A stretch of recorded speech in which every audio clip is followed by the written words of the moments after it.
तो राधा वल्लभ श्री हरिवंश, श्री वृंदावन श्री वंशन। आज एक इंसिडेंट हुआ मेरे साथ, एक छोटा इंसिडेंट है लेकिन कुछ अगर आप इससे सीख पाओ तो श्री जी की कृपा हो जाएगी आपके ऊपर। तो जब मैं पालकी के लिए जा रहा था जहाँ पे संत ज्ञानेश्वर महाराज, संत तुकाराम महाराज इनकी पालकी आने वाली थी और जैसे ही मैं निकला तो वैसे मैं थोड़ा घाई में था क्योंकि पालकी पहुँच चुकी थी जो हमारे एरिया से गुज़रती है।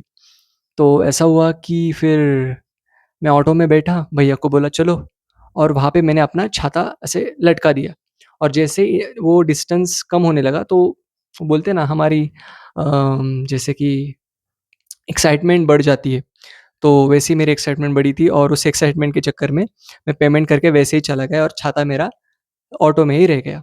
तो जैसे मैं बहुत आगे तक चल गया था और जैसे वो ऑब्वियसली चले गए होंगे, तो जैसे मुझे याद आया कि अरे! छाता तो रह गया। ठीक है, तो पहले तो मन में ये बेचैनी हुई कि छाता, छाता, छाता, मेरा छाता, मेरा छाता और फिर बारिश आएगी, फिर मैं क्या करूँगा? ऐसे-वैसे में फिर मैं भीग जाऊँगा।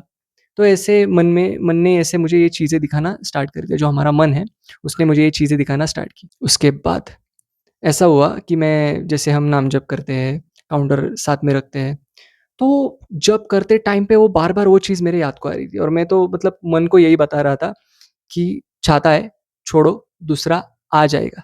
लेकिन मन नहीं मान रहा। तो उस टाइम पे मुझे ये चीज़ एकदम क्लिक हुई कि सद्गुरुदेव भगवान क्या बोलते हैं। छोटी-छोटी चीज़ों में नहीं, हमारी मतलब बड़ी-बड़ी चीज़ों में भी इतना अटैचमेंट रहता है और ये छाते में इतना अटैचमेंट कि मेरा छाता। फिर वो बात याद आई कि आप सब छोड़ के यहाँ पे चले जाने वाले हो।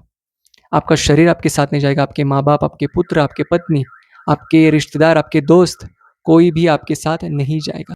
तो ये चीज़ मुझे वहाँ पे सत्संग की बात मुझे वहाँ पे याद आई और फिर मेरी थोड़ा-सा दिमाग खुला कि नहीं, कि देखो ये कैसा होता है। तो मन में ये रेडी रखो चीज़ कि सब छूटेगा, हम सब मरेंगे, लेकिन उसके पहले हम अपना कल्याण कैसे करेंगे। तो मैं वहाँ पे रुका था, बहुत अच्छे दर्शन हुए मेरे संत भगवान के और वहाँ पे संत ज्ञानेश्वर महाराज, संत तुकाराम महाराज, बहुत भक्तजन आए हुए थे, बहुत संत मंडली वहाँ पे आई थी। तो बहुत ही वहाँ पे एक भागवतिक एक जो पावर रहता है, एक आनंद रहता है वो था। और जैसे ही मेरे दर्शन हुए, तो वहाँ पे एक बुज़ुर्ग संत भगवान थे, तो उन्होंने सबसे कहा, तो ज़ोर से कहा होगा उन्होंने, तो उन्होंने ये कहा कि दर्शन ले लिए, अब घर जाके प्रपंच मत करना, उनकी कृपा से जीवन चल रहा है, वैसे ही चलने दो और दुर्बुद्धि मत लाने दो। अभी अच्छाई की शुरुआत हुई है, संत भगवान के दर्शन हुए हैं, तो अपनी अभी लाइफ में चेंज करवाओ, सिर्फ़ दर्शन करके घर मत चले जाओ, याद रखो ये बात।